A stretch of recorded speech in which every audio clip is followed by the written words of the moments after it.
Hola, muy buenas tardes a todos y bienvenidos a un nuevo programa del canal de Vicente Fuentes y de la web ufopolis.com.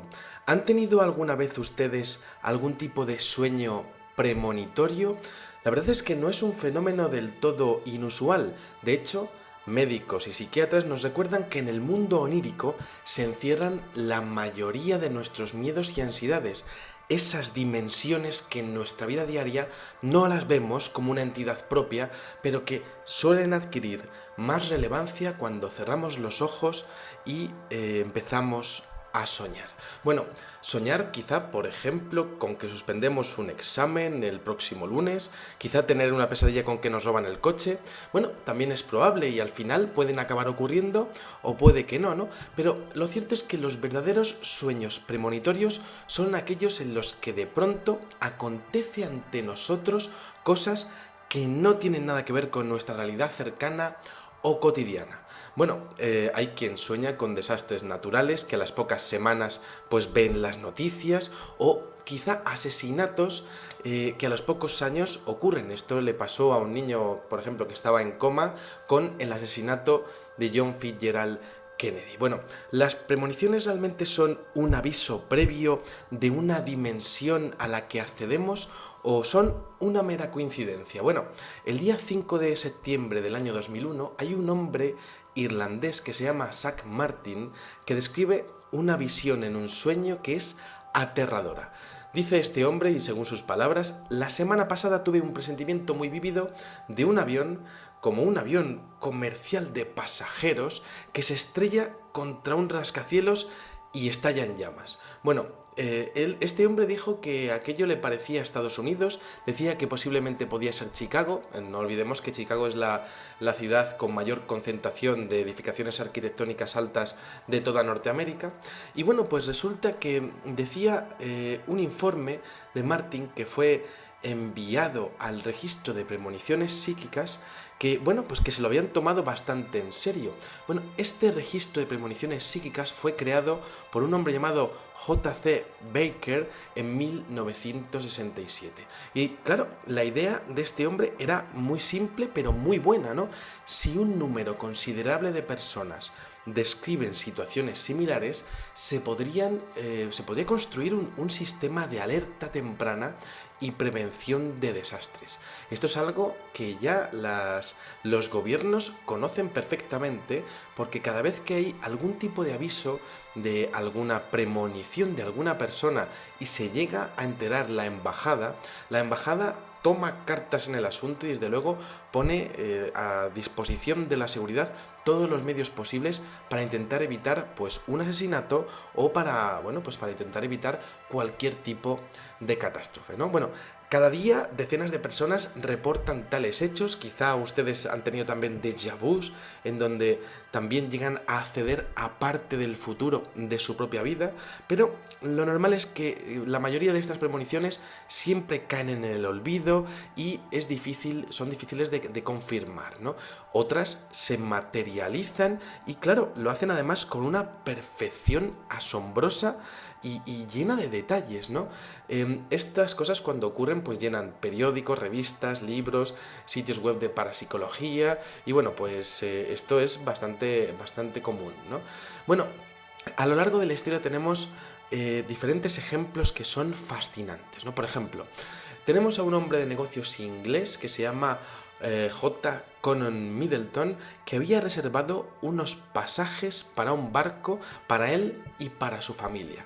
Ese barco era el Titanic. Y resulta que 10 días antes de la salida, este hombre sueña con que, bueno, pues ve un mar y la quilla de un barco flotando en el aire, rodeada además todo de pasajeros y equipaje flotando. Bueno, esto se lo dijo a su mujer y la mujer le dijo, vale, anda, no me seas agorero, que nos vamos en 10 días, no, por favor, esto no, ¿no? Y bueno, pues este hombre dice, pues será una casualidad, nada, se mantuvo tranquilo. Lo que pasa es que el sueño se repitió la noche siguiente. Esto es una de las características más comunes de los sueños premonitorios. Parecen machacar a la gente una noche tras otra hasta que se produce algún tipo de acción, ¿no? Resulta que Middleton decide aplazar la salida debido a que, bueno, el viaje no es urgente y se lo cuenta todo a sus 3 amigos, ¿no? Bueno, en la fatídica noche del día 14 de abril de 1912, como ustedes saben, bueno, pues el Titanic choca contra un iceberg y se hunde en el Atlántico Norte, matando a 1.500 personas entre pasajeros y tripulación. Imagínense la cara de Conan Middleton cuando de repente al día siguiente observa en el periódico que el barco con el que tuvo esa premonición se había hundido igual. Y además, de hecho, las fotos y los dibujos que había es que eran idénticas a las que él había tenido. Pero ¿por qué él? ¿Por qué él pudo ver el futuro y no los demás pasajeros? Bueno, resulta que Middleton denunció su caso a la Sociedad de Parapsicología de Londres y esto lo hizo acompañado de su pasaporte, las reservas, lo que sería el recibo de la cancelación y una carta firmada y jurada con el testimonio de sus 3 amigos. Bueno, días más tarde también fueron apareciendo nuevos registros. Por ejemplo, el marinero Colin MacDonald pues se negó a tener un papel de ingeniero jefe adjunto en el Titanic porque él también tenía un presagio y esto, bueno, venía a través de sueños y también con una sensación. Y es que es verdad que hay veces que tengo ese presentimiento de que algo va a ocurrir, ¿no? Bueno, pues este tipo de cosas ocurren, ¿no? Como si en algunos momentos de nuestra vida pudiésemos acceder al futuro, ¿no? Verlo y nos espantase y de alguna manera pues lo supiéramos y tuviésemos que hacer algún tipo de acción al respecto. Pero bueno, el tema es que si el problema son los detalles, la historia del escritor inglés Morgan Robertson es escalofriante. Es un escritor muy humilde, pues que no tiene mucho éxito. En 1898 publica una novela sobre el hundimiento de un gran barco que además se produce en abril después de chocar con un iceberg en el Atlántico Norte. Bueno, la mitad de los pasajeros de esa novela mueren debido a que faltan botes salvavidas. Y bueno, pues es muy curioso porque al igual que ocurría en el Titanic, bueno, pues esto era descrito idéntico a como ocurrió, ¿no? Resulta que el título del libro era La futilidad o el naufragio del Titán. O sea, Titán muy similar a la palabra Titanic. Bueno, Robertson no viajó en el Titanic porque si lo hubiera hecho se habría convertido en una víctima de su propia ficción y de su propia capacidad premonitoria, ¿no? Esto ya hubiese sido, yo creo que el colmo, ¿no? ¿Cómo se sentiría este hombre cuando vio aquel barco hundiéndose en la prensa, ¿no? Bueno, en parapsicología la precognición es reconocida solo si la persona no tiene ningún tipo de información en la actualidad para permitir qué es lo que va a ocurrir en el futuro, ¿no? De hecho, hay un caso en 1915 de un hombre que se llama Edward Bowen, que es un exitoso vendedor de zapatos de Boston, que compra un boleto para un lujoso transatlántico británico que se llama Lusitania. Bueno, en la víspera del viaje, este hombre también siente una repentina preocupación, tiene unos sueños premonitorios, algo va a ocurrir y decide quedarse. Decía este hombre que, bueno, pues que habló con su esposa y decidieron cancelar su billete, perdiendo además un importante negocio que tenían en Londres, ¿no? Esto se lo dijo también a sus amigos y un día antes de la salida, bueno, pues este hombre pues directamente cancela su billete y además, de hecho, ese día antes la tripulación del Lusitania interpreta, y esto es un detalle quizás sin importancia o quizá no, bueno, pues interpreta como un mal presagio el escape de la mascota de la nave, que era un gato negro pequeño que nada más que impacta lo que sería la botella de champán sobre el casco del Lusitania, coge el gato que está dentro y huye y no se le vuelve a ver por allí, ¿no? Bueno, el 7 de mayo de 1915 un torpedo alemán hunde a Lusitania, muriendo también miles de personas. Bueno, no tenemos que remontarnos a hace 100 años para ver este tipo de sueños premonitorios, ¿no? Por ejemplo, tenemos un incidente ocurrido el día 11 de febrero del año 2013 en la red social Twitter, en donde una mujer llamada Yolanda de Mena resulta que tuitea que su novio se ha despertado a las 4 de la mañana diciendo que había soñado con un nuevo papa llamado Francisco I. Al día siguiente, Benedicto habría renunciado y aquella mujer habría tuiteado lo que sería la premonición de su novio antes de que pasara la renuncia del Papa Benedicto XVI, ¿no? Bueno, hay otra historia curiosísima, Filadelfia, 1975, cogemos nuestra máquina del tiempo y nos vamos hacia una pequeña barriada, son las 5 de la mañana y, pues nada puede presagiar que algo malo va a ocurrir.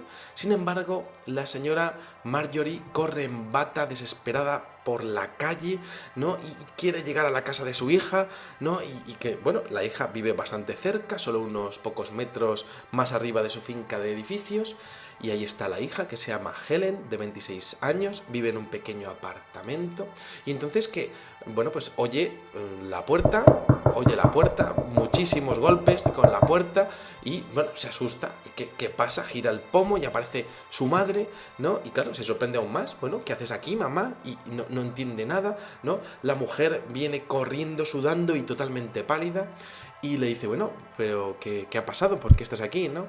Y le dice la madre a la hija, hija, ¿por qué me has llamado? Y entonces le dice la hija, oye, yo no te he llamado, yo estaba durmiendo. Y entonces es cuando su madre le explica que estaba durmiendo y había escuchado la voz de su hija diciendo, mamá ven, mamá ven, mamá ven. Es decir, la madre había tenido un sueño en donde su hija la llamaba diciendo que viniera a su casa. Y entonces la mujer, creyéndose que aquello había pasado de verdad, pues coge, se levanta y se va corriendo, pues pensando que le está pasando algo a la hija, ¿no? Un sueño extraño, sin sentido. Ellas lo hablan, pues mamá, esto ha sido un sueño nada más, vete para la cama, ¿no? Está a punto de despedirse de su hija cuando de repente las dos escuchan un violento estruendo, y es que al asomarse a la ventana descubren cómo una explosión de gas acaba de destruir la finca en donde habitaba la señora Marjorie.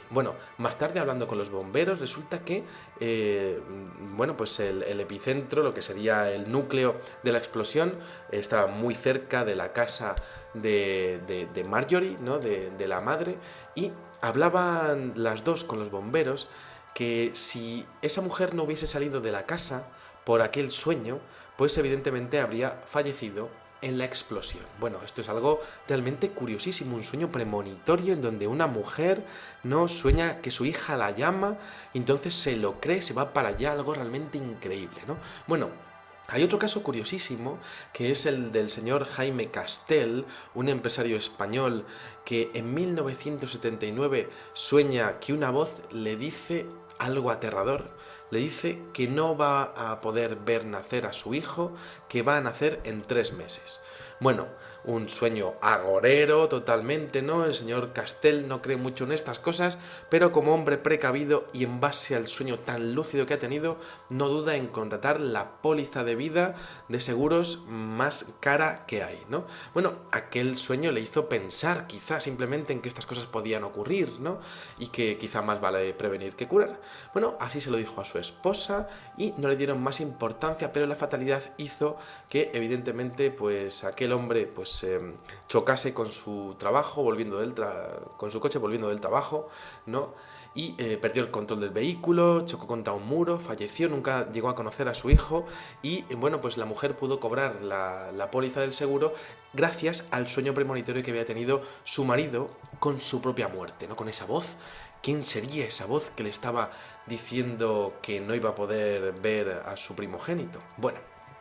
Vamos con nuestra máquina del tiempo una vez más, mayo de 1979. Aquí tenemos a David Botch, que es un oficinista de Cincinnati, en Ohio, y sueña una noche tras otra con que un gran jet con los colores de los Estados Unidos, que está como pues despegando, levantando penosamente el vuelo y se inclina además y acaba estrellándose en la pista, ¿no? Una enorme explosión de fuego y de humo negro, ¿no? Bueno, este hombre se impresiona muchísimo cuando se levanta, va a hablar con su médico de cabecera y, bueno, pues entre los dos dicen, mira, quizá esto podría ser un avión de American Airlines. Bueno, pues llámales y díselo, ¿no?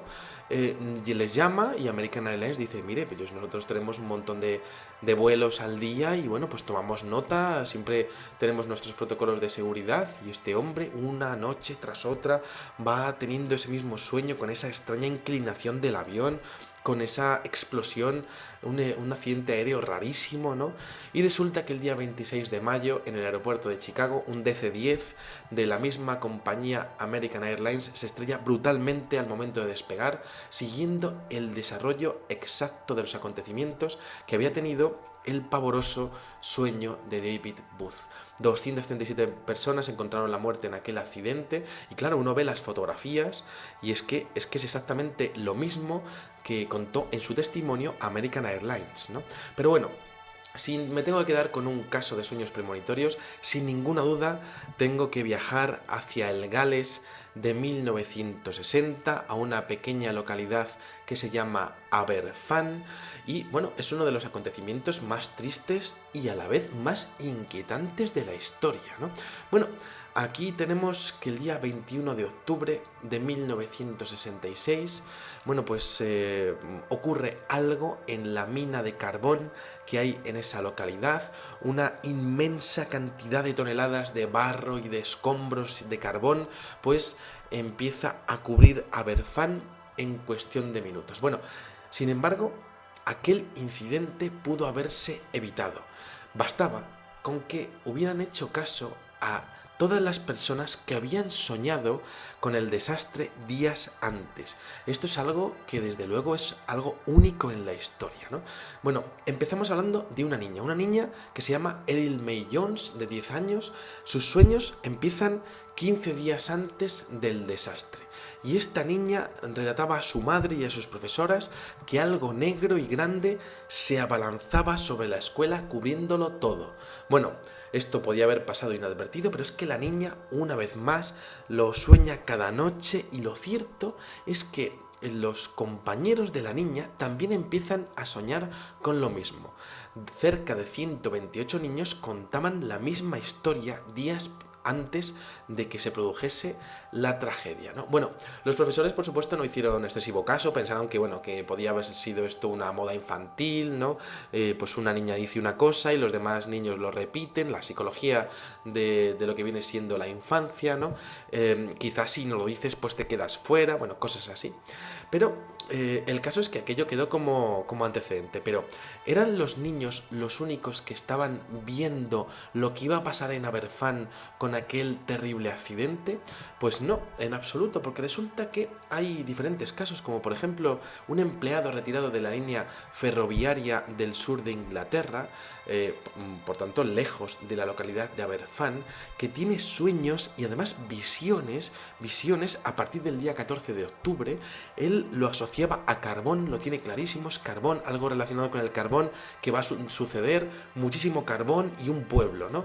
Bueno, el 19 de octubre, cuando se va acercando ya el día, estos sueños comienzan a extenderse en todo el país de Gales, especialmente en mujeres, quizá pues con mayor sensibilidad las mujeres que los hombres en este caso y quizá en general, ¿no? Bueno, podríamos aceptar, por tanto, que es un fenómeno verídico que empezó a tocar a diferentes integrantes de una sociedad que no se conocían entre sí y que, por supuesto, no tenían ningún tipo de causa para soñar con lo mismo, ¿no? Bueno, todos estos registros llegaron a la oficina del psicólogo inglés J.C. Barker, que estaba realizando ya sus estudios sobre el tema de las premoniciones, ¿no? Bueno, este hombre realizaba entrevistas para que la gente les comentase el contenido de sus sueños y quizá deducir entonces si se podían producir correlaciones para intentar anticiparse a lo que sería pues un accidente, una catástrofe, ¿no? Bueno, disponía en especial y antes de la catástrofe de un testimonio de una mujer llamada C. Milden de la localidad de Plymouth en el Reino Unido, quien veía claramente una escuela en un valle y varios niños aterrados viendo cómo una avalancha de carbón se les veía encima, ¿no? Decía además que veía perfectamente a un niño que se había conseguido salir de la escuela y refugiarse en una cabina de teléfonos, ¿no? Bueno, el problema de todas estas premoniciones que tenía J.C. Berker es que, bueno, pues no sabía qué día era. No, en las premoniciones nunca viene un reloj que te marque la hora exacta y el día exacto, ¿no? Algo que le frustraba muchísimo al señor Berker, ¿no? Pero, sin embargo, llegó el día. Resulta que, bueno, pues no había gran concreción con respecto a las premoniciones, se podía intuir el desastre, el horror, ¿no? Pero el caso es que aquel día, bueno, pues ocurrió aquella tremenda catástrofe, ¿no? Y, bueno, pues Earl May Jones fue la primera niña, la que estaba más cerca de lo que era esa gran masa de carbón que inundó todo el colegio y, por supuesto, bueno, pues falleció junto a 115 niños más, ¿no? Bueno, es fascinante el hecho de encontrar que también, esto también es triste, ¿no? Se encontró a uno de los críos de la escuela refugiado en una cabina telefónica, como lo que había visto en su sueño premonitorio la señora de Plymouth, ¿no? Bueno, una de las personas que se despertaron aterradas la noche anterior a que pasara esto, se llamaba Sybil Brown, de Brighton, ¿no? Y bueno, pues ella también pudo ver a aquel niño que había sido encontrado en aquella cabina telefónica, ¿no? Bueno, otra de las cosas que más me parecen impresionantes del tema, ¿no? Es que fueron cerca de 500.000 de toneladas de masa negra, ¿no? De carbón, que era exactamente la misma descripción que una mujer de Londres dijo haber tenido en repetidas ocasiones con una visión en sueños que tuvo en donde casas se derrumbaban y familias enteras quedaban sepultadas, ¿no? Bueno, J.C. Berker llegó a poner un anuncio en los periódicos después de la tragedia, ¿no? Diciendo que, bueno, que quién había soñado con aquello, que estaba intentando conseguir un patrón de este tipo de desastres, y resulta que recibió varias respuestas, de las cuales solo una parte eran demostrables, pero bueno, pues que llegaron a ser publicadas en la prensa, y finalmente fueron cientos de personas las que en el Reino Unido, no se sabe por qué, pues llegaron a tener esos sueños premonitorios con esa catástrofe en especial. ¿Por qué esa y no otra, no? Quizá por el componente emotivo de los niños, quizá esa catástrofe marcó el espacio-tiempo y quizá pues nosotros cuando vamos al mundo onírico pues podemos llegar a conectar con el futuro, ¿no? Y si ha pasado algo con una gran cantidad de componente dramático, ¿no? Pues podamos llegar a acceder a ello, ¿no? Quizá como no nos acordamos del 90% de los sueños de toda nuestra vida y apenas llegamos a verlos en alta definición, pues no llegamos realmente a conectar con el futuro de una manera pues más habitual, ¿no? Pero bueno, este es un caso único, la catástrofe de Aberfan, en donde ocurre esto, ¿no? Bueno, ahí queda para la historia esta placa conmemorativa a estos 116 niños fallecidos en el desastre, ¿no? Y yo me quedo con 5 cosas. Una, la capacidad de precognición por parte de individuos sensibles, en este caso primero niños y luego sobre todo mujeres. Luego, en segundo lugar, la posibilidad de que en el mundo onírico se acceda a universos paralelos o a futuros posibles. Luego, el tercero, el interés actual de los gobiernos, se lo toman, como decía, muy, muy en serio. Luego, 4, la sensación de ese sueño vívido y real, ¿no? Totalmente real, que de hecho es más que en los sueños normales, como decíamos, por la carga emotiva, por la rasgadura del tejido del espacio-tiempo, ¿no? Quizá por un drama que no debía haberse producido, porque aquello se produjo pues porque hubo un fallo de diseño, de ingeniería en lo que era el depósito de carbón de aquella localidad, ¿no? Bueno, casi una reacción del inconsciente colectivo que decía Jung, ¿no? Bueno, en quinto y último lugar, la sensación de vivir en una burbuja, en donde quizá nuestra mente pueda algún día, con una estimulación especial, pueda llegar a concebir, como los precoc que aparecen en Minority Report, el futuro, ¿no? Bueno, pues aquí les dejo este curioso programa sobre sueños premonitorios, haciéndoles una última pregunta. ¿Han tenido ustedes algún tipo de sueño premonitorio? Bueno, pues estaré encantado de leer sus comentarios. Para mí ha sido un auténtico placer hacer este videoprograma y les espero en el siguiente. Muchísimas gracias y, como digo siempre, salud y suerte. Adiós.